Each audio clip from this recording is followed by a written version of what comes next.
Hi hello నమస్తే welcome to best TV. Srikakulam జిల్లా పలాస నియోజకవర్గ పరిధిలోని కాశీబుగ్గలో జరిగిన ఓ ఘోర రోడ్డు ప్రమాద ఉదంతం ఇప్పుడు పోలీసుల తీరుపై తీవ్ర విమర్శలకు దారితీస్తోంది.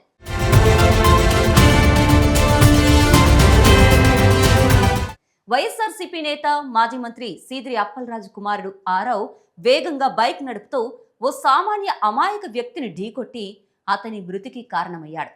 అయితే చట్టాన్ని అమలు చేయాల్సిన పోలీసులు నిందితుడు రాజకీయ నాయకుడి కుమారుడు కావడంతో తప్పుడు స్క్రిప్టుతో కేసును పక్కదారి పట్టించేందుకు చేసిన ప్రయత్నం ఇప్పుడు తీవ్ర కలకలం రేపుతోంది. ఇక విషయంలోకి వెళితే ప్రమాదం జరిగిన వెంటనే రంగంలోకి దిగిన పోలీసులు అసలు నిందితుడైన ఆరవ్ను కేసు నుంచి పూర్తిగా తప్పించేందుకు పక్కా ప్లాన్ వేశారు.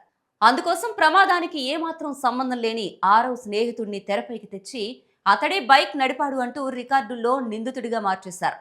అంతటితో ఆకుండా పోలీస్ స్టేషన్ పరిధిలోని అతనికి అత్యంత వేగంగా స్టేషన్ బెయిల్ ఇచ్చి గుట్టు చప్పుడు కాకుండా పంపేశారు.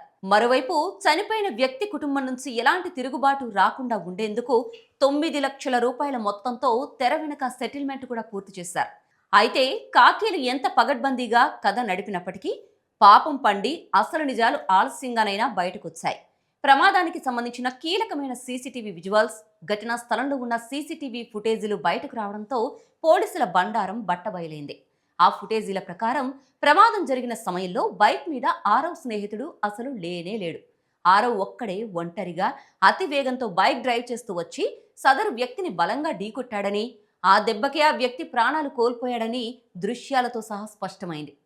కేవలం రాజకీయ వర్గాల ఒత్తిళ్లకు తలొగ్గి ఒక నిరుపేద ప్రాణాన్ని బలిగొన్న అస్సలు నిందితుడైన ఆరవ్ను కాపాడడానికి పోలీసులు ఎందుకు ఇంతగా దిగజారారు అనే ఆగ్రహం ప్రజల్లో వ్యక్తమవుతోంది.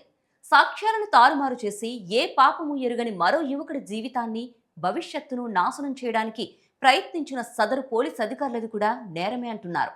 ప్రస్తుతం లభ్యమైన డిజిటల్ సాక్ష్యాల ఆధారంగా ఆరవ్పై హిట్ అండ్ రన్, నిర్లక్ష్యపు డ్రైవింగ్ వల్ల మరణానికి కారణమవ్వడం, సాక్ష్యాల తారుమారు వంటి అనేక కఠినమైన సెక్షన్ల కింద కేసులు నమోదు చేయాల్సి ఉంటుంది.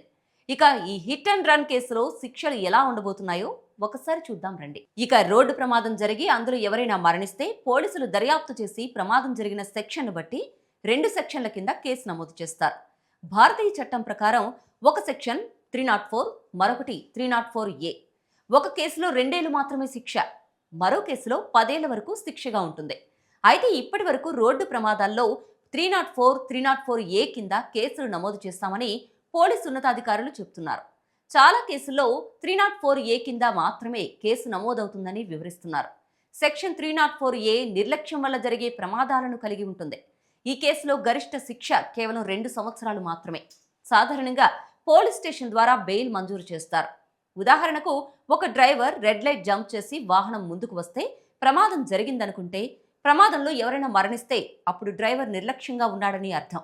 ఇక 304 అని పిలిచే మరో సెక్షన్ ప్రకారం ఒక వ్యక్తి అతి వేగంగా డ్రైవింగ్ చేసినా లేదా మద్యం సేవించి ప్రమాదానికి దారితీసిన మరణానికి దారితీస్తే అప్పుడు సెక్షన్ 304 కింద కేసు నమోదు చేస్తారు. సెక్షన్ 279 నిర్లక్ష్యానికి, సెక్షన్ 338తో పాటు ప్రమాదకరమైన డ్రైవింగ్గా కేసులను నమోదు చేస్తారు.